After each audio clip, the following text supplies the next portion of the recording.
Welcome, everybody. This is Curtis and Weston from Hi, guys. Dental Intel. So glad you guys made it tonight. Weston, we got some good stuff for them, don't we? Yeah, I'm excited. Thanks for having me, Curtis. This is always fun with you. I want to point out real quick that while I didn't dress up, Curtis is wearing a bird shirt and a T-shirt nonetheless. Well, so we're going to have fun. We are going to have a good time, yes. And so what we really want to make sure you guys do is make sure you get out your pen and papers. Let's write down some great information. We're going to show you 3 proven ways to boost your case acceptance in your office. It's like a guarantee. Yeah, you know, we have a lot of data on just over 1,200 practices, Curtis, and we see who the outliers are. And when we identify outliers, we start identifying what are they doing. We've seen practices go from the low 30s all the way up to the high 60% on treatment acceptance percentage. And immediately when our system grabs those type of changes, we start asking questions. And so we know, and I'm really excited to go through this with everyone. In fact, when I was writing up the title on this PowerPoint presentation that we have here, you'll notice that we called it Boost Your Case Acceptance, but 3 proven ways. We know we have the data. And the reality is these 3 things that we're going to talk about today, we know that if these are followed, we know that your treatment acceptance percentage will increase because we've seen it happen over and over again. And we've seen the data to support this. So it should be awesome. Yeah, it's gonna be really good for all of you I've talked to in the past, and for everyone else who's looking forward to this information. It's going to be really good. So let's go ahead and jump into this. Why are we even here? Well, you know, that's a great question, Curtis. I threw up some pictures of my family here. I always like to go back to the reason on why we're even doing what we're doing. And so there's roughly, it looks like just over 300 people on this webinar right now. The question is, why are you on this? Some of you guys are here after 6 o'clock your time, if you're here from Eastern Zone time, and some of you are 5 o'clock, so you just worked a full day, and some of you are like us, 4 o'clock, and the day's just getting to wrap up. But the question is, why are we here? Why are we doing this? And I always go back to what means most to me, and that's my family.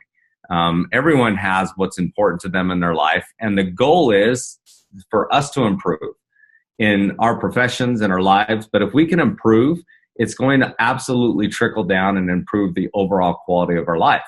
And that may seem like superficial, but the reality is if we can improve treatment acceptance percentage in a dental practice, then our patient's care is getting better. The production and the profitability and the overall health of your practice is getting better. The team is getting better. Everyone's improving. Healthier. Their families are better. Yeah. And when their families are better, everything trickles back up as well. It all trickles. Yeah. Everything has a cause and effect on everything in our life. And the goal is if we can start improving in your practice, send that improvement back. If it's gaining more time, if it's gaining more profitability, so that you can live more of the quality of life that you're hoping to live. To what's most important to you and to me, it's my family. And so that's one of the reasons why I wanted to put this on here. So let's go ahead and get into this. We talk about this a lot. You train customers all the time about what we call the profitability formula. I shorten this today because I really want to focus on just the production formula. Well, if we think about it too, Weston, in dentistry for the last 100 years, we look at two, sometimes 3 numbers. Yep. Production, collections, and new patients, or a third. So everyone's kind of a third different. Well, when you talk about increasing production, there's 50 million ways to do it. And when I tell my team, hey, let's increase production, they might be thinking, oh man, it could be overwhelming. What do you mean? I'm doing everything I can possibly do right now. What do you mean increase production? What do you mean?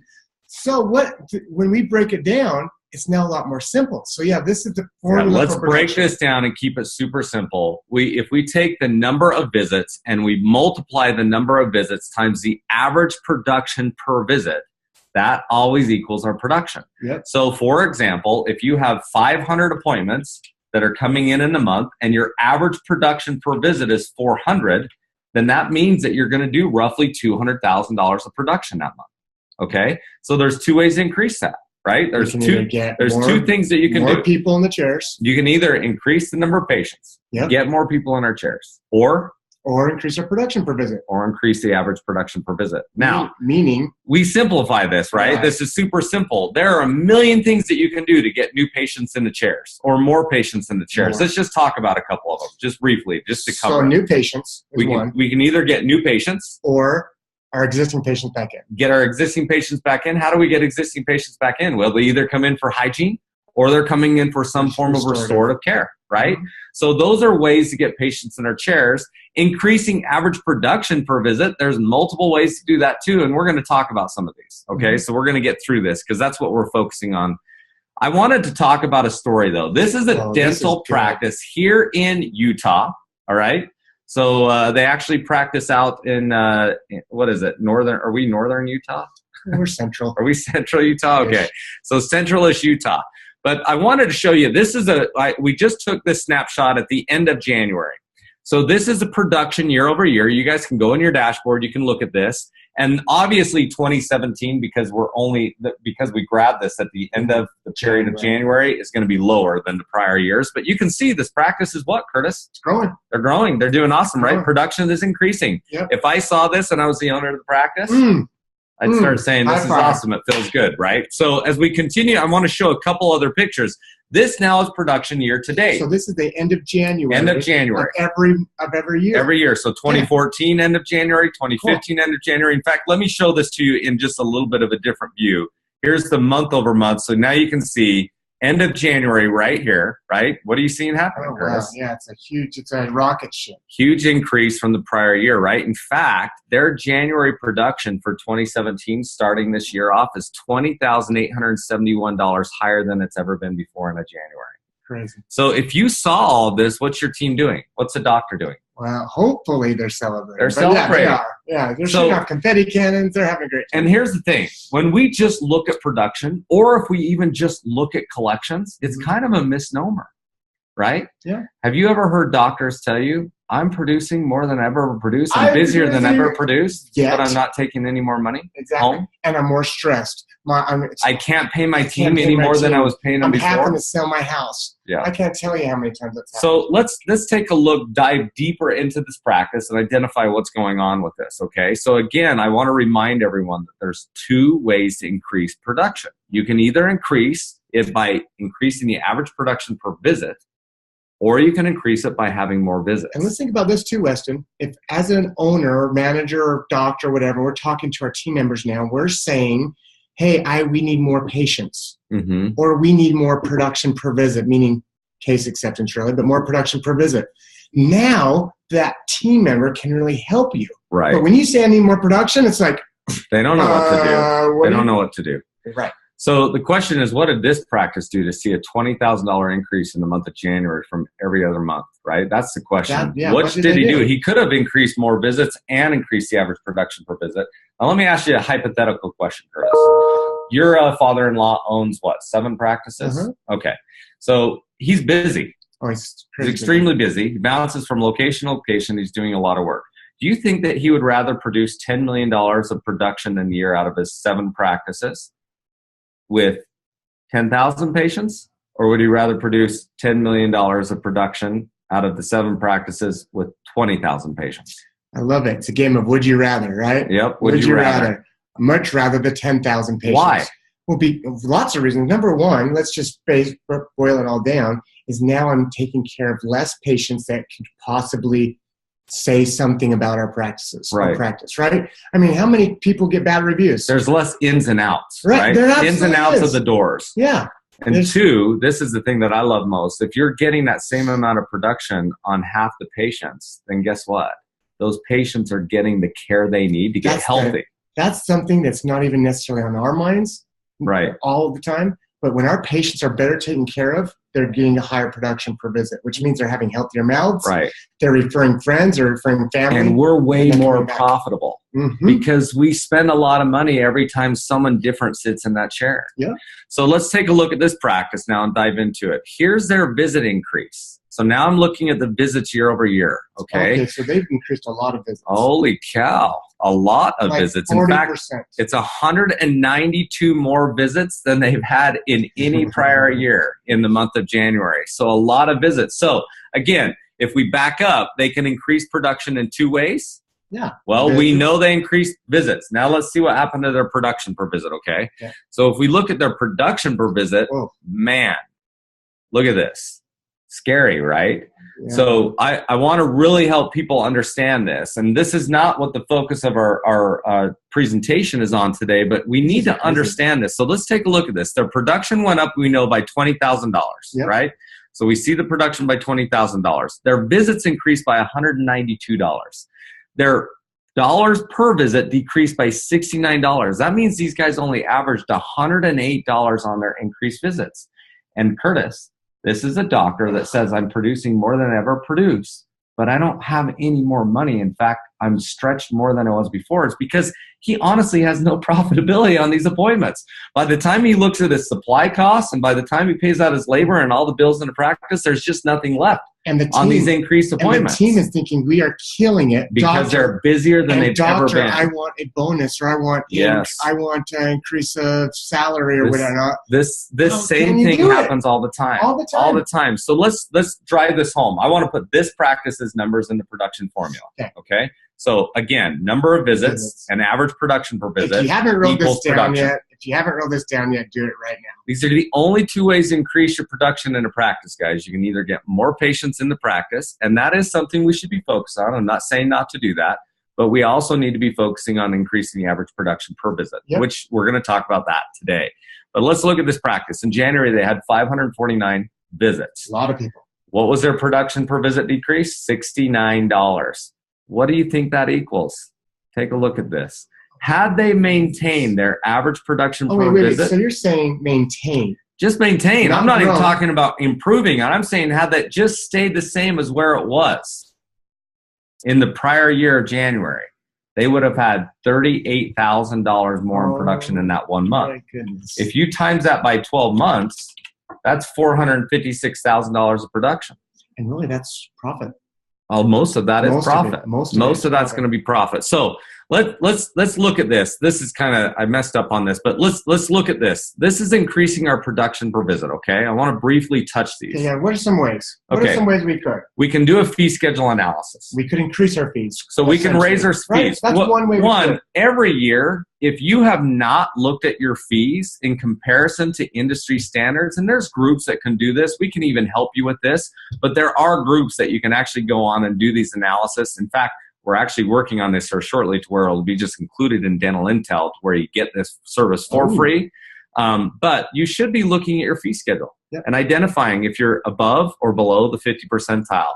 If I were the one owning your practice, I'd probably be trying to shoot for the 70 percentile. Again, you shouldn't be focused on patients coming to your office because you're the lowest dentist or the lowest hygienist in the area.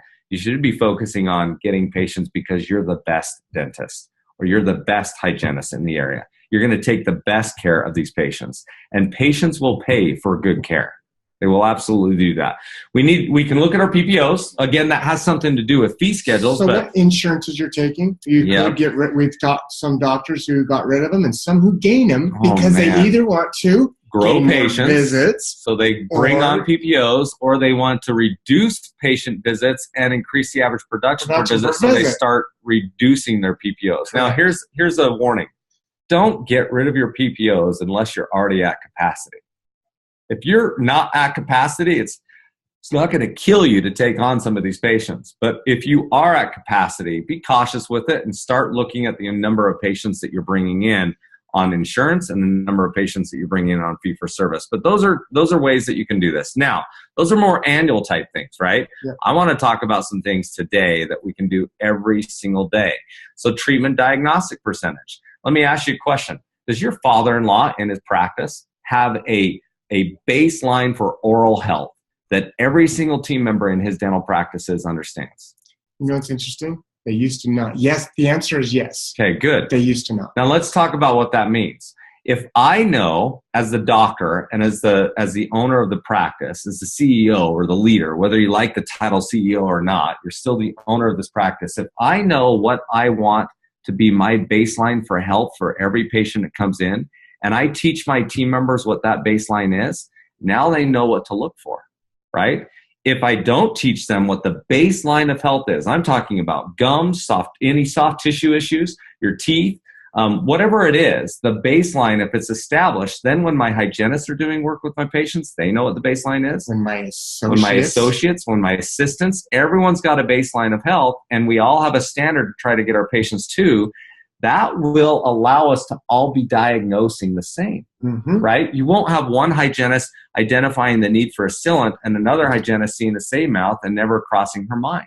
Or the hygienist saying, you've got a healthy mouth. And then when you come into the room, all of a sudden you're saying they need 3 crowns, and you're basically telling the patient 2 different stories. Right, and that never goes across well. So number one, we'll get into this a little bit, but the first step that you need to do is identify a baseline for oral health care in your practice. What is healthy for your patients? And make sure your entire team knows that. And then we start diagnosing the same. So how do you measure this? In Dental Intel, we'll look at that a little bit, but diagnostic percentage, you can filter down by certain procedures. Let's say that we just want to identify what % are my team members diagnosing fluoride on their hygiene visits, right? So we're going to be looking at that type of stuff. That'll be fun. Patient acceptance percentage and treatment acceptance percentage and case team acceptance percentage, the impact that our team members are having. All of those seem like they're similar numbers, but they are a little bit different. Patient acceptance is if I had 10 patients come in, I presented treatment to those 10 patients, and let's say that 2 of them said yes to a component of the treatment, maybe not all of the treatment plan, large or small. Maybe I presented to you, Curtis, $3,000 worth of work that needed done, and you said, let's do X, Y, and Z, and it was only $600 worth. Well, you still, as a patient, said yes to a component of the treatment. That's patient acceptance. I'm saying yes to something. To something that I entered in the treatment planner. So that's patient acceptance. That should be extremely high, guys. I'm talking 80 to 90%, if not 100%. If I enter in treatment into a treatment planner and it's stuff that's needed to get that patient healthy, you should be having close to 100% of your patients saying yes to treatment. Right? That's patient acceptance. Now, treatment acceptance is what you're recommending to be done. And sometimes patients don't say yes to everything that you suggest that needs to be done, but that's looking at the number of dollars that you presented and the number of dollars that were accepted. Or scheduled. What we're saying by accepted or scheduled. Scheduled. Now, 2, we may present a plan that's steps. So they accepted the first step, which is 25% of what you presented, which is fine. I still recommend scheduling all of that out. Yeah, so I like, as a patient, and I've talked to a lot of patients and I've talked to a lot of practices. This is interesting, teams. Listen up. A lot of patients like to know when there's an end date to their needed treatment to get them healthy. Instead of scheduling one component of it and then saying, when you get this done, we'll schedule the next step, map it all out for them. And then maybe March of 2018, I'm putting that date on my calendar saying my mouth's going to be healthy by this time. I know that's more than a year away, but I'm going to be healthy at that time. I'm going to have my teeth straight and my new cosmetic teeth on after I get my braces done by March of 2018 or February. There's a deadline. There's a governing principle. There's 2 human governing principles. These are not us. This is another one to write Abraham down. Lincoln is the one that put these out there, but there's 2 governing human principles. 1, all human beings are self-interested. That means that they make decisions based on what the benefit's going to be to them. I know it sounds a little bit selfish, but there's some positive stuff to that too. 2, though, is all human beings work to a deadline. If they don't know what the end deadline is to get them healthy, if you have a comprehensive treatment plan that has phases in it, then they will not be working towards that. So we want that end deadline. Get them a target of what that is and try to get everything scheduled.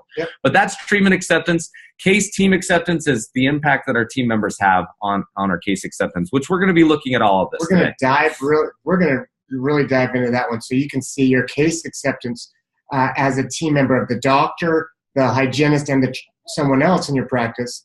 Of how well they are at versus another team with another hygienist, another front desk person. Okay, well, let's go ahead and get into this, shall we? Before we jump into it, I wanted to show a quick little video. I'm hoping we can hear this, and I thought this was funny. Some of you guys may have seen this, but it kind of fits really well with what we're talking about. And you got to remember the impact of the practice that we just saw. They lost $37 of production because they focused on getting more patients in the chair, which is good, but they were not focusing on getting patients saying yes to treatment. Okay, so watch this. Oh, hold on. Let me go back to that video. Tell me if this plays, Curtis. David, you have one of the worst cavities I have ever seen. Okay, have a good day. Aren't you gonna fix it? Well, I'm not a dentist. I'm a dental monitor. I just tell you when you have a bad cavity. That's bad. Much? Oh, yes. Where you going? So funny, right? I mean, so funny, but sometimes that happens. Sometimes not intentionally, but oftentimes we see what's going on with our patients. We diagnose the issues. We present to them what needs to be done, but then we leave without ever getting it scheduled. Now, in most cases, we think it's getting scheduled, meaning the dentist leaves the operatory and thinks that this is all going to be taken care of. I can't tell you, as a treatment coordinator, I used to be one, I can't tell you how many times doctor came in after and said, so they schedule? And I go, no, they did not schedule, doctor, and this is why. Yeah. Right? And I tell him why, he's like, so disappointing, right? I thought we were on the same track. They were so excited, and they didn't. One, they need to get it in most cases to get healthy. Well, yeah. It's not like they're going to automatically heal. Here's the funny thing. One of my best friends just had a really bad toothache last Monday. He thought, he's not in the dental, he thought it's going to get better. Just like when he gets a cut on his arm, he thought it was going to get better. Thinks it is. So sometimes as we present, we got to help them understand the consequences of failure to act, and we got to help them understand the benefits of moving forward and getting the treatment done. Yeah. But we're going to be looking at this. I want you to know that what we're going to be talking about today, a good friend of mine, Dr. Craig Spodak, he's got a gorgeous practice in Florida. In fact, it's a $12 million practice, this single location, large practice. We went and presented and did the same training with his team on improving and boosting your case acceptance, your treatment acceptance into practice. And just a week after our training, he sent this text to me. Hey, Wes, Erica just told me that since Friday's presentation, our treatment acceptance rate is up 10%. Cool, huh? That is super cool. Now, when he said cool, huh, I was like, you're really greatly underestimating what this means for your practice. Last year in 2016, he presented just over $10 million of treatment. Being up 10% on acceptance $1 is million. $1 million more in restorative type production. This is production that they like doing, right? Yeah. So it's more than cool. This and is more we're than taking cool. better care of our patients. Yes. The great thing about this practice now, just to kind of wrap this up, because I was just looking at his practice just last week. I'm supposed to be meeting Craig on a plane here shortly in Las Vegas. I got to let him know I'm actually heading to Chicago now. But anyway, I was just looking at his practice. He's actually increased his average production per visit by $231 over the last 6 months. Incredible results by improving treatment acceptance percentage. So let's go ahead and get into the training. I want to talk a little bit about some more examples here. What percentage of your treatment is accepted?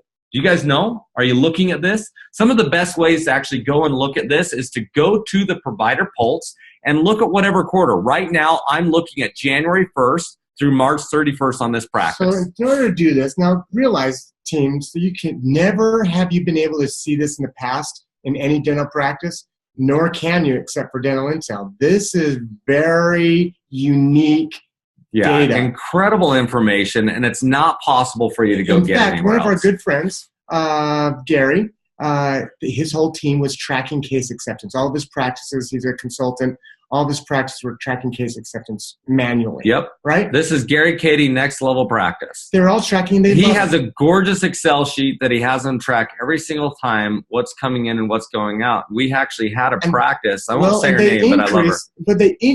But by doing that, they increase. Oh, yeah. Right? Their treatment acceptance is phenomenal. In fact, his patients that are working, or his clients that work with them, they're substantially higher, and mainly it's because they've been tracking on it. It's priority for them to get the treatment accepted before the patients leave that day. But once they saw our data, these teams, these offices, they saw our teams, they started saying, your numbers are wrong, Weston. Yep, Weston, your numbers are wrong. So we started diving into these numbers, and interestingly enough, when they compared it to their Excel sheet, they misentered numbers on their Excel sheet, right? Or they misattributed it to the wrong doctor on their Excel sheet. And that's the problem with manual processes. It's not intentional. It's just mistakes. And so it was really fun to see that. We fixed that problem for a lot of those guys. And now they love Dental Intel, the fact that it's accurate data. They don't have to spend as much time tracking it, and it tells them right away where they're at. So this is where we're at. We're on the provider pulse. You can see that this is where we're at. I chose first quarter of this year. And we came down here to treatment acceptance percentage, and here you can see this practice is sitting at 38%. Or the team. The team, the entire, this practice here, the dentists, they're at 38%. They presented $1.5 million of treatment and $580,000. Now, I went and found a similar practice, okay? So just so you guys know, out of the 1,268 practices, I think, as of yesterday, well, we grabbed this day a little bit earlier, but somewhere around 1,260-something practices, there was 50% of all the practices have less than 40% of their treatment accepted in this first quarter. Less than 40% of their treatment is accepted. Now, this number, Curtis, is as of today. So when you go run this number right now for first quarter, this is the acceptance percentage as of today of the treatment you presented first quarter. Yesterday from treatment. It's still going to update this number in first quarter. Okay. If you want to know what was accepted in that quarter on the same day, you got to go to same day treatment acceptance, which will show you that. But 50% of all practices have less than 40% of their treatment. Where are you guys at? Let me show you where I'd like to get you. 61%. Similar practice. So they presented a little bit more revenue, right? 1.6. The other practice was 1.5. And they have accepted, though, 60%. Double, right? Almost double. Not quite. The other practice was at 38%, but double. Now, this is another great thing to know. When we looked at all the practices, the top 10% of practices. So if you're in the 90 percentile, they have more than 60% of their treatment accepted. What are these guys doing different? Something. What's different, Curtis? That's what we started identifying, and that's what we're teaching on today. And I want to see every one of our practices next quarter. I want to see the changes made, at least all of you that are on here right now, and I want to see you up at the 60 percentile. And I promise you, if you follow these steps that we're going to go through today, that you can be there. I know it's possible. So let's go ahead and look at a couple things. Besides the percentage, what is the difference? What is the difference? What do you think is happening, Curtis, in these practices? What's the difference between this practice that presented 1.5 million of treatment and this practice that presented 1.6 million and $1 million being accepted versus 580? Well, let me tell you, before looking at data, we had a similar type thing. Doctor came to me and he said, Curtis, we had our best month ever. What did we do? And I go, huh? Well, we did something. I was awesome. You know what I did, doctor? I don't like the dental smell, so I brought in a cookie machine and we started making cookies to get rid of the dental smell. That must have been, my heart is telling him this, right? So you started baking more. Started baking more cookies. Baking more cookies. Guess what happened next month? We had our worst month ever. Did you bake cookies? Yes. The whole month we did. It was not what I thought it was not what it was. We did not have dental intel, nor did anybody at that time, to tell us exactly why and how to improve. And sometimes even having dental intel, it's still hard, right? We still have to go through the data and figure it out, but that's why we have support and analysts to help guide you. Reach out to us. Use us. Make sure we thrive on your success. I mean, it's the things that give us the biggest smiles here when we see the successes of practices. Let's go ahead and look. This is the biggest reason. The biggest reason of the difference of this practice is at 38% and this practice is at 61%, is the practices at 61%, they follow up with their patients. They are following up, Curtis. And whether they had a mechanism in place before dental intel or now they are using dental intel's mechanism now, but regardless, the biggest reason that patients don't get their treatment accepted is because we just let it slip through the cracks. There's numerous reasons that a patient will walk out that day and not scheduling. No one has money set aside for their dentistry. I'm telling you right now, I don't care if I have $100,000 sitting in my bank account. When someone comes and tells me that I need to pay $3,000 to get my teeth fixed, and maybe it's not even hurting, I'm thinking, $3,000? Are you kidding me? That's a good trip for my wife and I to New York to go see Hamilton. Yeah, or for me to take my wife to the Caribbean. I'm not going to go spend $3,000 on my teeth. It's something that I have to think about, right? Yeah. So financial is often a cause. Even if the person can't afford it, they want to think through this. Yeah. But if we don't follow up, I'm telling you right now, they're not thinking about their teeth after they left you. The moment they walked out of that dental office, life all of a sudden hit them again. Yep. They're back to work. They're back to running kids around. They're back to having discussions with their spouses about who knows what million problem came in their life that day. And the teeth is now away from them.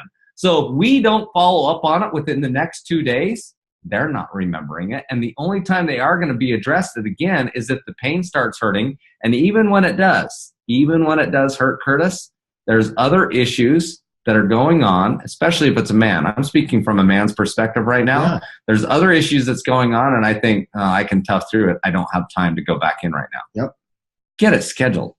Follow up if you don't get it scheduled. But this is the number one reason. Okay. So let's go ahead. I want to talk about, you've worked in a dental office. I've shadowed in many dental offices, but you know what patients go through when they come in. Let's just walk through the experience, right? So what happens first? Patient comes in, they sit down, they see the assistant or the hygienist. One of the two, right? Yeah, one of the two. If they're coming in for continuing care, their hygiene, they're going to see the hygienist, and rarely they don't see the assistant. In most practices, we see patients don't see both the assistant and the hygienist. It's one or the other, unless there's something else unique going on.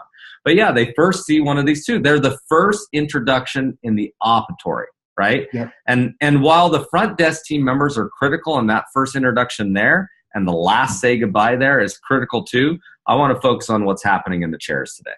Okay, so you're right. They see the assistant. And then what? What happens after the assistant or hygienist does their work? So they talk to the patient, whatever. The doctor comes in, and not only does he look at the teeth, but he also gives a diagnosis. So he says, hey, this is what's going on. I can see what's going on. Doctor's doing an exam, but what should have happened already with the hygienist? She should have known what, because the doctor established what? The baseline of oral health care. Oral health in the practice. So she should have already been looking. Hopefully she could have took intraoral camera pictures. Cameras, looking, talking to patients. Oh, this looks like this is a big infection, a big decay. Doctor will absolutely know what this is, but it looks like to me it's going to be a crown. Yeah. Hygienists and assistants, some of the worst things that they can ever tell their patients is, oh, your mouth looks so healthy. Well, what if the doctor sees something else after you said that? Oh my goodness. Now that doesn't mean a hygienist can't say, I can see that you've been doing a good job on flossing, or your flossing has improved. You're doing a good job brushing. Yeah. And constantly, hygienists should be educating their patients on how to get healthier, right? There's no one perfect. I'll tell you what, I floss twice a day, and I do my I use a Sonicare toothbrush that has a vibration, and my hygienist literally walked me through how to hold the toothbrush. Before, though, you started working with dentists, were you flossing twice a day? Heck no. Okay. No. Because the public does not. We do. Us here and you guys in your practice, you guys do these things. The public doesn't. And hygienists and assistants don't want to tell their patients that your mouth looks like crap. No one wants to hear that. No. I don't want to hear that as a patient either. But you also don't want to tell your patients that their mouth is healthy, because we don't know for sure. But you're right, Curtis. They need to establish that baseline level of oral health, the standard in the practice. And then the hygienist and the assistant should be talking about these things. And when the doctor comes in to perform his examination, the hygienist should be doing what in front of the patient, a good handoff. Yeah. Hey, doctor, I noticed this. Here's some of the things that I saw. Here's what the patient's feeling. This is what's going on. I'm concerned a little bit about this. Can you take a look at these things for me? Now she set this doctor up for a solid examination so that if he or she does see an issue, he doesn't look like someone that's just trying to generate revenue to pay off his boat, because the hygienist just said that your mouth is healthy, right? It's so important that we communicate properly and we think through these things. So after the doctor does the examination and does the diagnosis, what does he do next, Curtis? What do you see in practice? So he typically leaves. Well, he's going to present treatment first, right? Oh, right. So he himself is going to say, okay, this is what I found. Patient, this is what I found. He's going to talk to the patient about the options. This is the steps. I'm the best at doing it this way, blah, blah, blah, something along those lines. Now, here's a problem that I see doctors take, and I don't want to get too much into the practice management consulting side, but some doctors are not doing what is being portrayed in this image. This doctor relaxed. He sat down. He's got the patient sitting up. He's now talking to the patient about what options, right? He's not just leaving the patient laid back in the chair. He's sitting the patient up. He's talking eye to eye and saying, here are the options. This is what needs to be done. If you're not taking that time in presenting the treatment, I'm telling you what, the patient already doesn't trust you, doctor.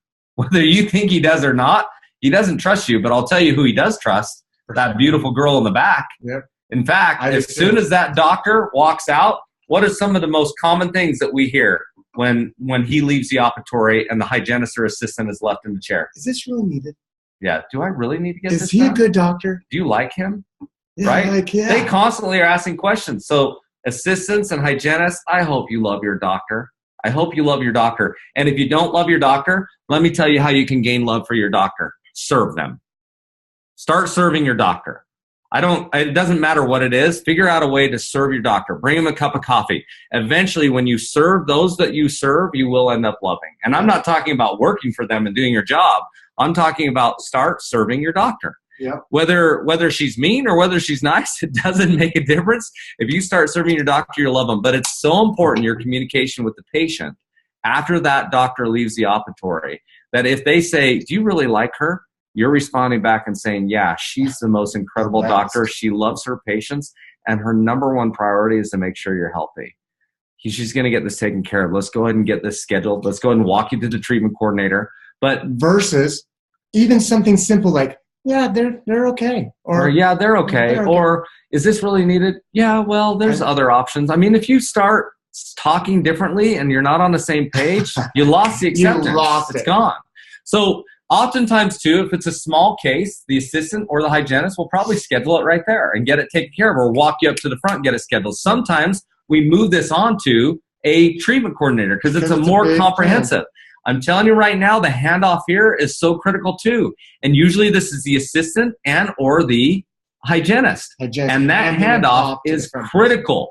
You need to have the same type of communication with that treatment coordinator that the doctor just had with the patient.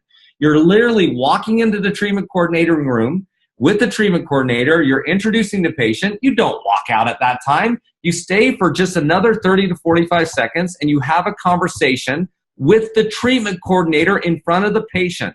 The same conversation the doctor just had with the patient. Yeah. We've got to have an effective handoff there, and the patient needs to hear multiple times the benefits and the failures of inaction, and that this needs to get taken care of. As long as the treatment coordinator, the hygienist, the assistant, and the doctor are all they understand and know the baseline of oral health care for your office, it's easy. It's so important too. It's so important, guys, to establish that so that we're all communicating the same.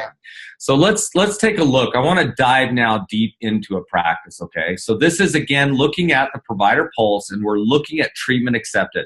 I can see that these two doctors, Dr. White and Dr. Richardson, thank you for letting us use your data, by the way. We see $224,000 presented this month, $289,000. This is a month. It's a large practice. It is a month. Large practice, a lot of treatment presented, $289,000. One, they both have goals of 65%. Neither one of them hit it. Again, 50% of all practices are below 40% treatment acceptance percentage. So one is at 44%, one's at 33%. And here's another interesting thing, Lester. If you were to just look at what they presented, so they're saying, hey, here's how well I got things accepted. How well they got accepted. Look at those two numbers. What do they look like? The two numbers of accepted? Yeah, they're good. They're good. They're good. $100,000 of accepted treatment. They're the same. Yeah, they're the same. So if they're to just look at their production, they're thinking, we're the same, we're good. But there's room for improvement here. Yeah. We can see Dr. Richardson is 11% less in treatment acceptance. I don't like the percentage on either of these. I'd like both of them to get up to the 60 percentile, but let's take a look and see what was going on. So we dove in a little bit deeper. I'm talking about the treatment teams now. So you click on that. There are ways to track every team member, you guys. And if you haven't been trained fully on how to do this, you need to get training on it. I'm talking about the assistants, the hygienists, the treatment coordinators, and the doctor. And all of them play key roles. And our webinar called the Provider Pulse on Steroids. Yeah, it goes through that. So if you want that, we can send that back out to you. But look at this. In fact, look at the variances of the treatment that was presented here. That 81% here, if you see this, I'm trying to get rid of a picture. Sorry, guys. It's in my way. Okay, although you look pretty, Curtis, but his picture was on my screen. So if I look at Dr. Richardson and Kristen Kelly, 81%, but that's kind of an anomaly because they only presented $8,000 of treatment. So let's just cross that off. Let's cross it off and not count it. But still, we can see Dr. Richardson and Lindsay Walker, 46% treatment, $45,000 presented treatment, and almost 50% of it was accepted. Versus, look at the bottom, Curtis. What do you see there? Dr. Richardson and Sherry Lee. Okay, so does that mean Sherry's horrible at doing her job? No, it doesn't. No, but she's doing something different. Because look at the accepted too. She's actually got more accepted. She does have more accepted than anyone else, but she presented with the doctor way more treatment. So she's seen a lot more patients with this doctor than any other, but her acceptance percentage is the lowest right now. Yep. She's doing something different. Let's just look at this a little bit deeper. I'm just going to highlight these now. Dr. Richardson and Lindsay Walker, 46% acceptance, $45,000 treated.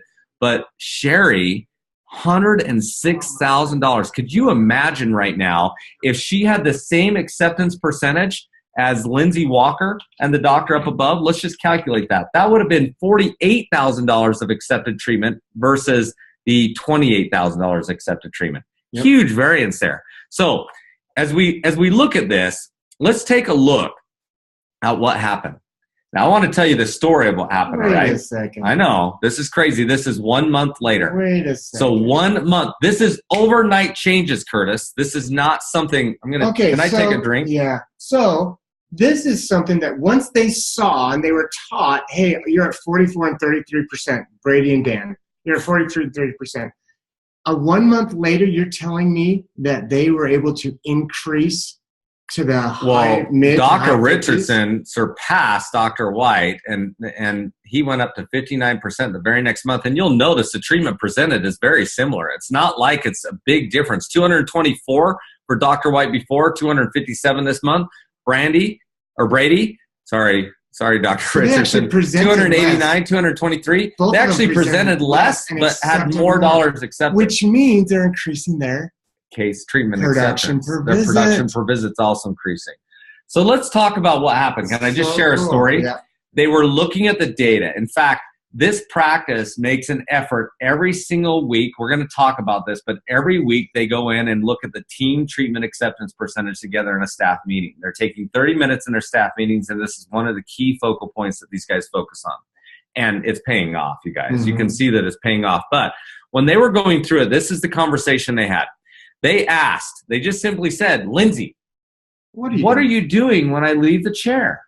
When I leave the operatory, walk us through what you're doing. So Lindsay told her story. She sat down and she shared with what she's doing. And she then, these guys have treatment coordinators. Mm-hmm. So she shared her story and walking them into the treatment coordinator room. She shared her story on what we kind of outlined already of sitting there and doing a solid handoff. Actually sitting there and having a conversation with the treatment coordinator, with the patient there, talking to the treatment coordinator, not the patient, about what needs to happen and the whys behind it and the benefits or the failure of not getting it done. And then she said, I always look at the treatment coordinator afterwards and say, please take care of Curtis. Get this scheduled. And then she'd look at the patient and she'd say, Curtis, Susan's going to get this taken care of for you. I'm excited to see you here in a few days. Right? And then she'd leave. And when she told her story, guess what Sherry did? That's exactly what she did. She sighed. And the doctor heard the sigh and said, wait, what happened? What's going on? And Sherry said, I don't have time to do that. I'm not doing that. And she's busy. You can see she's presenting 106,000. She's hopping from op to op to op to op. Yeah. So she's super busy, and she says, I just haven't had time to do that. And they talk about what they could do, and they talk about, well, this needs to happen. We've got to do this. And this is the results, right? They started doing it. You'll notice, in fact, when I look at Sherry here, let's just go and look at these two numbers. Dr. Richardson, 33% the month before, 59%. Guys, this was overnight change. Overnight change. Now, let's just look at the details of these two team members. Sherry presented $106,000 in the first month. She was presenting $104,000 the second month. But look at the acceptance. Less presented, but 64,000 accepted, and up here 28% accept, or 28,000 accepted. So, guys, the question is, are we using the data to identify areas of opportunity to improve? That's one.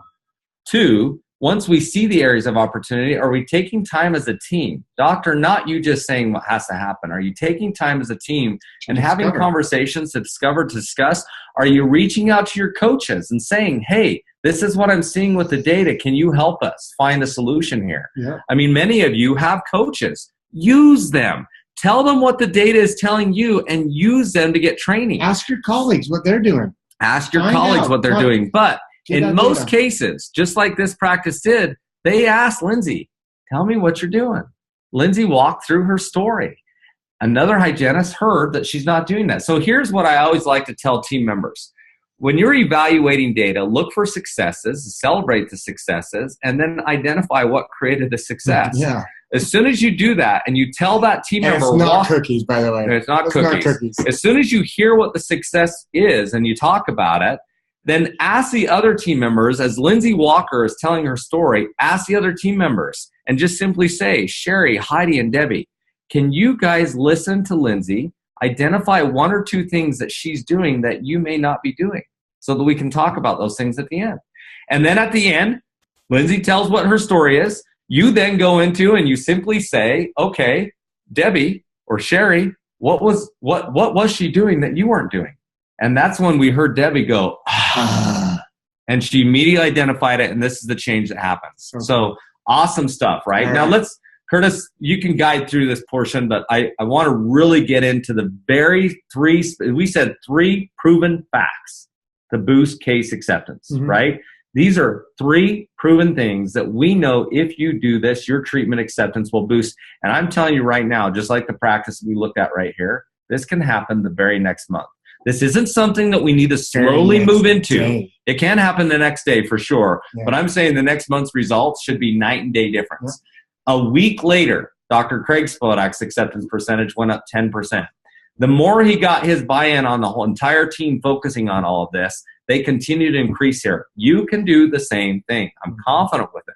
So let's go and go through these things. So we're going to give you the meat right now. Right? These are the three proven ways to increase case acceptance in your practices starting next month. Go ahead, Wesley. Okay, the first thing is create a patient follow-up for all patients that leave without scheduling the treatment. First of all, if you go through everything that we did, your same-day treatment acceptance percentage lower. It's going to improve. It will improve if you go through everything that we just went through and you follow that process of good communication with your patients. Your same-day treatment acceptance percentage will absolutely jump up, but you're still going to have patients walk out. Yeah. You're still going to probably have 50 to 60% of your patients walk out without scheduling that treatment on that same day. So this first step is critical. I want to actually go into the dashboard. Is that okay? Let's do that in 2 seconds. So first one, we just want to go over the second one. So first off, you're actually creating a follow-up with a specific day. We're going to go through that, though. We're going to show that. Right? So you're going to create a follow-up. Second one is you want to monitor team treatment acceptance in your morning huddle. Every day. So there is no reason to look at team treatment. I'm talking about the whole office, presented treatment and accepted treatment. I'm not talking about patient acceptance. I'm talking about treatment acceptance, getting more dollars scheduled that were presented. Okay. So you get an email of that. It's also in your morning huddle. We'll go through that too. We'll look at that in the dashboard. That number needs to be viewed daily. Guys, so I'm telling you right now, when you focus on something, that something, I don't care what it is, automatically starts improving. And so when I say focus on it, I'm saying look at this number and talk about it every day with your team. Every day. And you have a morning huddle every morning. If you don't, shame on you. You should be having a morning huddle. We actually made morning huddles super simple. And if we can make it more simple, continue to send feedback to us and we'll keep getting stuff built for you. But here's the deal. It's simple, and it takes seconds to focus on this number, especially with dental intel. Yep. It takes seconds. Third thing is weekly you are reviewing what we just looked at with Dr. Brady and Dr. Dan. And we'll go Dr. Richardson. And so as we went through, in fact, let me back up. This type of stuff you should do at least weekly in a staff meeting, whether it's a 15, 20-minute meeting, but you're quickly going in and we'll walk through. I'm going to go through on the dashboard and make sure we're all clear on how to do that. So those are the three things. Number one, every patient who leaves without treatment being scheduled should have a follow-up created. Second thing is that every morning we are looking at exactly case acceptance, what got presented yesterday and what got accepted yesterday. Right. Third thing, weekly we're looking at team case acceptance. Right. Right? Okay. So with that So being let's said, go on the first one. Now I'm going to, I'm going to a practice that I am a patient in. So I'm going to take off the blur so we can actually see this. Yes, you're going to see my personal HIPAA information, but that's okay. I approve it. Okay. So I'm going to type in, this is what we do. And I think we're teaching everyone this, right? When they onboard, this is the process. So one thing to note, Weston, let's say Weston gets presented treatment and he does not accept. Really quick, pull up your dental intern like this. Type in Weston's name. If you know right now why I didn't accept, you just had a conversation with me, so you already know it's top of mind. You remember it right now. You may not remember it tomorrow or next week. Details are in your mind right now. Why I walked out the door without scheduling. So it's so important to type in and get this recorded. I can't spell my name right. Okay, I'm going to click on Weston Lunsford. Look, I actually have treatment on my treatment planner. But let's say you just got Let's say that I just got done. I'm going to come in here. I pulled up my the patient's profile card. I'm going to click follow-up. I'm now going to tag the follow-up to unscheduled treatment. I'm going to assign this to whoever is going to, this is Missy. I love Missy, by the way. But we're going to assign this to Missy, okay? And then I'm going to leave a note. So I just spoke with Weston. He understands that he needs to get whatever, I don't know. Number 3 done. Tooth 3 resolved with a replacement crown. Actually, this is real.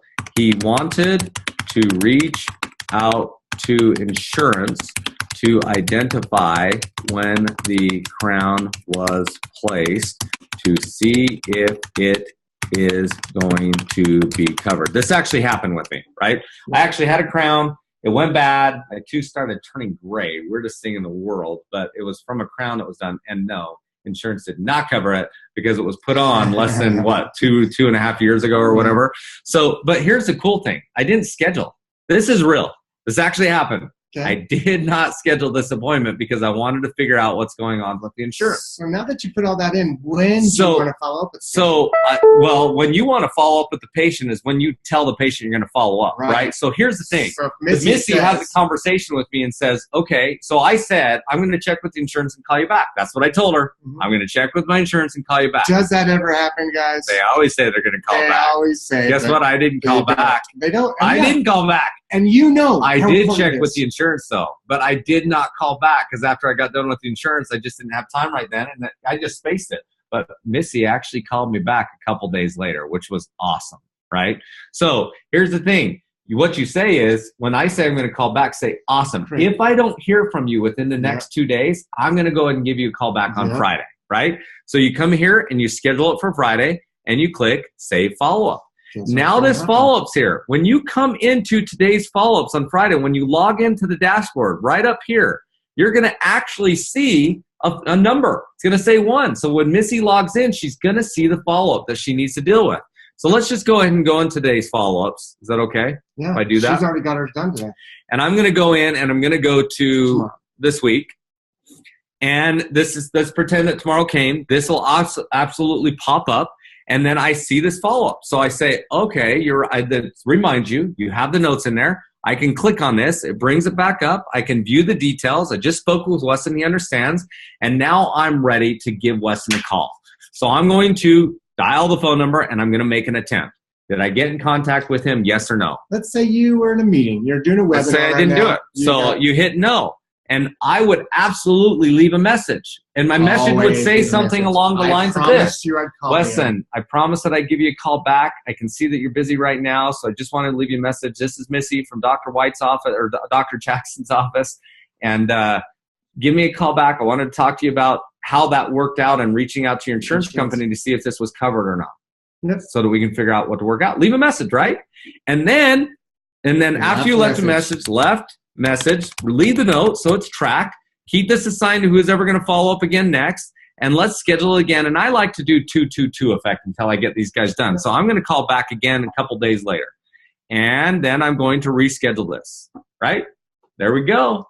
I reschedule it. Now I don't have to think about it. It's out of sight. It's out of mind. The patient will no longer slip through the cracks. We're doing follow-ups. Here's a cool story that I actually had from a patient that told us in the practice. In fact, I think it was one of your customers or Nick's. But when the patient the office manager called the patient back. Actually, this was Cindy. Cindy called the patient back. And then on the day that she said she was going to call back, and guess what the patient told Cindy? Thank you so much for calling me when you said you were going to call. Those words actually were said to her. Cindy loved it. She just increased patient care. Yes. She just made a patient for life. She just made more referrals from that patient. She just made it so that patient will show up for all of her appointments. The thing that I love best about this, Curtis, is once you do the follow-up, you're done. It's out of sight, out of mind. It's not in your way. There's not posted things. There's nothing that's going to complicate this process. It's all there. Then on the day that you're supposed to follow up, it pops up in today's follow-ups. Now, every day, you should get this sign. You should see your finished. Every day, you should see you're finished. If you have follow-ups sitting in this at the end of a day, you're not understanding follow-ups. You're not taking good care of your patients. No, they're not getting through. Now, sometimes it's just a matter of rescheduling it to another time because you didn't get it done, but just don't leave it sitting there past due. Move it forward. Leave voice messages. Try to make the attempt. Make the attempts. This should happen every single day. If you're not finished with your follow-ups every single day, then you're letting patients fall through the cracks again. And sometimes that means reprioritizing. But I'm telling you right now, if you create a follow-up for every patient that walks out of the practice without scheduling their treatment, you are that one step. Well, not just creating it. You got to follow up on it. But if you create it and then act on the follow-up, that one step will increase your treatment acceptance percentage by huge amounts. You do nothing else. So out of 3 ways we just talked to you, you just do this one? That one, if that's the only one you're doing. But I wouldn't recommend that. Let's go into the next one. In fact, I want to go to my good friend, Venetia. I'm gonna cover up some things because I don't want to embarrass some of his team members. Barry, we appreciate you letting us use some data here for this. But I'm going to come into Venetia. Now, they do a phenomenal job of this. In fact, I don't know a better practice that is so meticulous about making sure, one, they're scheduling follow-ups for unscheduled treatment, but they do a good job of their morning huddle. I'm just going to go into the morning huddle up here. I'm going to launch this. The second thing was looking every single day at the team's treatment acceptance percentage. Yeah. So again, you can get this email to you with the daily review and the weekly review. But I'm going to look at yesterday here. Right now, treatment acceptance percentage was sitting at 34%. Okay, so which means we have several patients that didn't accept. Oh, well, no, not patients. We have several dollars that didn't accept. But if there's a patient that didn't accept, then we need to make sure that we absolutely, I'm going to type in question mark blur real quick. Will that work? Yeah, let's see. It might work.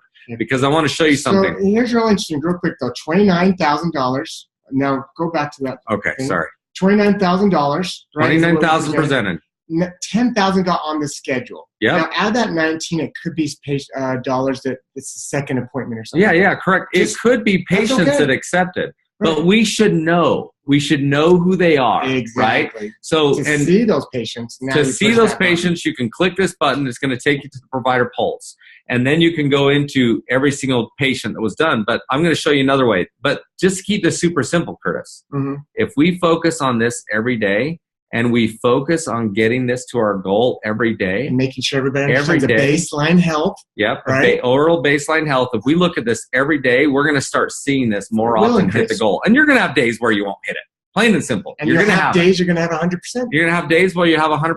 It's going to be awesome. It'll start being fun when we start seeing that. So it's important. Now, keep in mind, while we want to see 2/3 of your treatment accepted over a period of time, it's hard to get 2/3 of that treatment accepted on the same day. Right. So this practice believes, and they have hit it multiple times. They didn't hit it yesterday, and that's okay, but they can hit 54% of their treatment accepted that same day. Yep. So that's major step, all right? So there's step 1, create a follow-up for patients that don't say yes.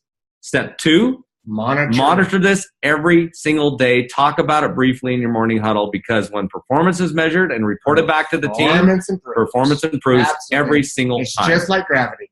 It's every single time. Okay. So you click on that button, what happens? This brings up the provider pulse, right? So now we're going into what we call the provider pulse, which this is going to absolutely show us things by providers. I'm going to put a blur here real quick. So I'm going to go into now, takes us into our third thing. So real quick though, you got to go to the date because you just put the blur on there. go to the date yesterday. Okay, we can go into yesterday. So you're wanting me to show now how to see treatment acceptance percentage, how to see patients. It would automatically have taken you there, but because we put that, I typed in a question mark blur and it changed it up. But let's just change this to all dentists. And now I can see this dentist was at 63% and this dentist was at 28%, right? But what I can do to see is come down here, and now I see the team members again. I can click on this, and this is going to bring up the patients that I presented treatment to. Then you can view the plan. You can see what wasn't scheduled here and what was scheduled. And the nice thing is this patient scheduled treatment. Yeah. So they are coming in, right? No reason to create a follow-up. But before they leave again on their next appointment, if this was not done or scheduled, absolutely. And you can check real quick if they have a follow-up or not by clicking the patient's I don't think they do because they're scheduled. They won't. But let's go and click the patient, and you'd see the follow-up there. Super simple process. I mean, this is really easy. You can't really make it any easier than this. No. The goal is to make sure that it's scheduled, and if not, there's a follow-up done. Yep. Okay. I know that we're approaching time here, and I want to do a little bit of Q&A because we have a ton of questions coming in here. But let's go ahead and talk about what we would do every single week to monitor. What I'm saying is you come in here on the provider pulse, you're going to go click last week. Okay. Super simple preset. Click last week. And then there's several case type metrics that are sitting here. I don't want to get a ton into diagnostic percentage right now because really that you can get super detailed and lost into that. Yeah. And that's on the provider pulse on steroids. Let me just give you an example though of this. If I want to look at diagnostic, I really should be focusing on treatment that I'm wanting to do with my patients. So for example, if I'm wanting to start sleep apnea, and that's something that we're focusing on, well, let's start measuring the percentage of times we diagnose this for patients. Wait, you can sort by that? Yeah, so if I come to patient diagnostic percentage, Curtis, I can come in here, and this is running for last week now. I can come in here and I can say that I want to filter by a specific, I want to look at crowns, right? I want to look at fluoride. I want to look at orthodontics. So does this practice do orthodontics? I can't remember. Let's do all orthodontics. Now, I don't have to do all orthodontics. In fact, I can come down in here and go specifically into specific codes in ortho, or I can just look at, can we look at oral surgery? I clicked on the wrong button. Sorry, guys. Let's apply this. And now I'm going to look at treatment acceptance or diagnostics. So I saw 163 patients. I diagnosed 2 with ortho work, right? It is what it is, yeah. I mean, I don't think this practice does a ton of ortho. So maybe you're focusing on Invisalign, whatever it is. If you want to improve on it, then start measuring it, right? Yep. If we're wanting to say that we're offering Invisalign, let's start seeing if we're improving on recommending Invisalign to patients. Yep. Okay, so that's diagnostic. But I want to go into patient acceptance and treatment acceptance. And again, let me clear the filter. I want to focus on patient acceptance and treatment acceptance. At the beginning of this webinar, Curtis, what did I say about patient acceptance? What percentage should we be at? Patient acceptance. Patient acceptance, close to 100. Crazy high. 80 plus higher. Now look at this practice. What patient acceptance? So they presented to 77 patients treatment and 64% of those patients accepted. Yep. Now, I want you to notice something. Here on this filter, this practice does a phenomenal job of getting all their team members on the cases because team members impact the treatment acceptance. Yeah. So it's important to measure that. They have their dental assistants in. Here's treatment acceptance or patient acceptance by dental assistants. Interesting. Look at that one. Look at this. 5 patients scheduled their treatment. Here's someone, 3 patients, 2 scheduled. Pretty good. I mean, this is really good. These guys are doing a good job on patient acceptance. And if you want to see who those 2 people who accepted are for that last one once again? Again, you can click this and then click this, and it's going to take you straight to... Those are both that got accepted. Those are the ones that got accepted. But it's going to take you straight to these patients. You can see the patients. You can view their plans. You can click on the patients, see if there's follow-up. So you can create a follow-up. It's really simple to do this. But weekly, you should look at this and focus on improvement. Don't focus on negative stuff. Focus on what we're improving on. During your weekly, so we talked about the daily. You're looking at the provider, the morning huddle.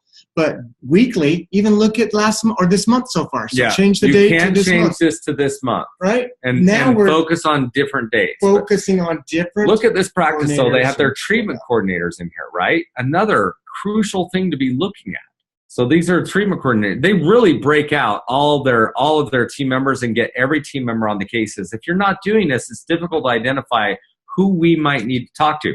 Now, let's go into treatment acceptance percentage. This is the key. You saw that they were in their 80 plus on their patient acceptance. Right. Treatment acceptance for last week, they're sitting at 28%. They were 90,000 and 25,000 scheduled. Right? This week. Oh, is this week? We're this week.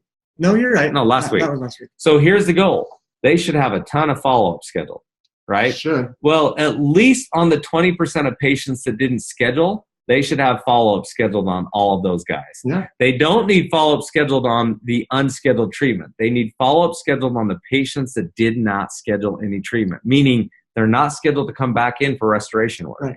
That's what's important. And keep that simple, guys. But here's the deal. This is what I want to look at. I want to filter this by treatment coordinators now. 36% down to 2%. You guys see a problem here? Yep. I see a problem here. Huge. 24,000 presented, 45, 16,000, and this treatment coordinator has 2% scheduled. Now, is this a negative thing? No. No. Do not use data as a weapon, you guys. Never. Use it to discuss. Talk to this treatment coordinator, and just like we demonstrated, say, Susan, can you talk to me about what you're doing when the patients come into your treatment planning room? What are you saying to them? And then say, Jennifer and Tina, can you listen to what Susan's doing, identify if there's one or two things that they might be doing different than you? And then talk about it. And then go and act on it. And then watch the number change next week and give Tina a high five. Yep. Say thank you. That's what we want to use data. If you use it as a weapon, as negativity, then it's really not good. But you can do this by treatment coordinators, dental assistant, general dentist, whatever you want to measure it by, as long as you're tracking that. Yep. And again, to track it, we have mechanisms to do that where we pull it in automatically. Or you can do it manually. Or you can go do it manually in the treatment tracker every single day. You can come to the treatment tracker and you can go in. Do this. Reach out to us or watch our report. Yeah, I don't want to get detail into this right now, especially since I'm showing HIPAA compliant data there. Okay, now I'm not. Right. So I don't want to get into details on that right now because that's not what this webinar is for. But let's just kind of go back. I'm going to stop sharing this. I'm going to go back to this webinar here. Am I sharing the screen there or no? Not quite yet. But so those are the three things, right? Write them down. Let's start doing them. We want to create a follow-up for all of our patients who don't accept treatment. We want to monitor team treatment acceptance daily from the morning huddle and from that email that you get every day. And then the third thing, we want to make sure weekly we're looking at the provider pulse based off of teams. Who's doing what? Who's improving? Who's doing the best? What are they doing to make the best? It doesn't take a ton of time to do this, guys. And in fact, here's the deal. If you focus on this, you're going to save time because you'll get more patients scheduling before they walk out that day, and it's going to be less follow-ups and less calls. The patients are getting healthier. The practice is producing more. The dentist is having more fun because he's actually doing restorative work instead of exams all day long. Yeah, and the practice is more profitable because you're increasing what? Your average production per visit. There's two ways to increase production in a practice, right? And the biggest way of doing that is to get accepted patients accepting the treatment, right? I kind of put a little bit of a different flair on this right now. Scheduling patients equals a healthier patients, which equals a healthier practice, right? So accepted patients times your treatment acceptance is going to be a healthy practice. I mean, absolutely, that's going to happen. So again, the difference between the 38% treatment acceptance percentage and the 61% treatment acceptance are those three things. Yeah, they're doing. That's the biggest difference. These three things let me scroll back. I'll get to it. These three things, they're doing those three things. Practices that are in the 90 percentile are executing on these three steps. It's so simple, you guys.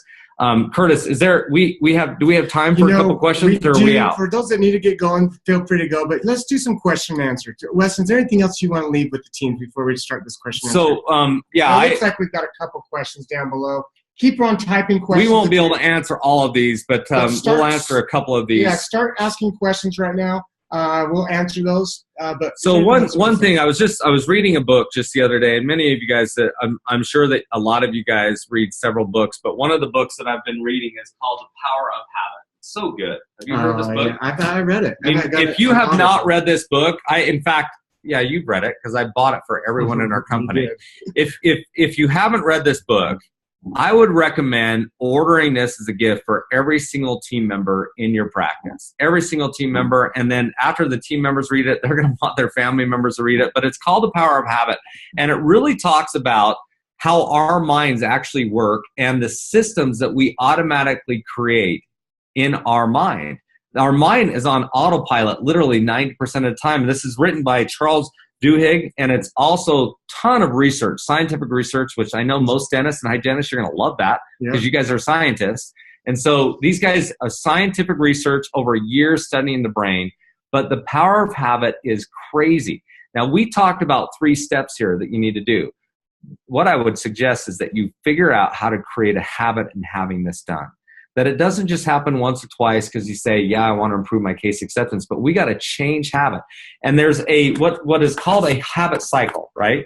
Now, I know that you know the habit cycle, but there's got to be a cue.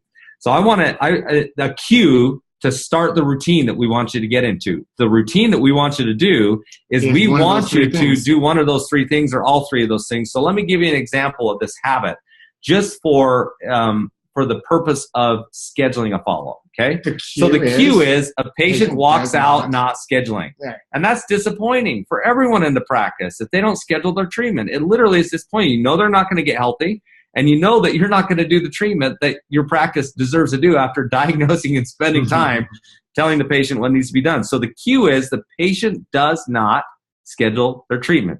The routine now is you go to Dental Intel and you type in the patient's name, and you literally schedule a follow-up. On a specific you go in there day, and add a follow-up for the day with the notes in there, and you schedule the follow-up. And then the routine continues through to executing on the follow-up. So another part of the routine is every single day you got to check your follow-ups and make sure you get that little reward picture at the end that's saying, you're finished, yay. Yeah. But go through your follow-ups. Now, here's what's key is the reward. The reward is when you follow up, getting the patient to eventually say, yes, it feels good. Your hard work paid off. That is a reward. But here's the thing that we learned in The Power of Habit. The reward is not enough. You remember that? There's got to be a craving. This is something that science has proven. The reward is not enough to continue on in a habit. There's got to be a craving for it. Now, doctors, can I tell you what will give a craving? Recognition. I'm telling you right now, that human beings, more than money, more than any kind of monetary or physical reward, they want recognized. And when your team members get patients scheduling treatment, if you simply recognize and celebrate that on a daily and weekly basis for the efforts that they're putting in to get this done, they will start craving that recognition. And this isn't to be prideful. It's just that when we do work, we want that work noticed and celebrated. Dental Intel makes that easy. So doctors, I'll tell you what, if you want to create a habit of your team members going through this process, don't use this as a weapon. Don't use it as a weapon, and absolutely recognize and celebrate successes.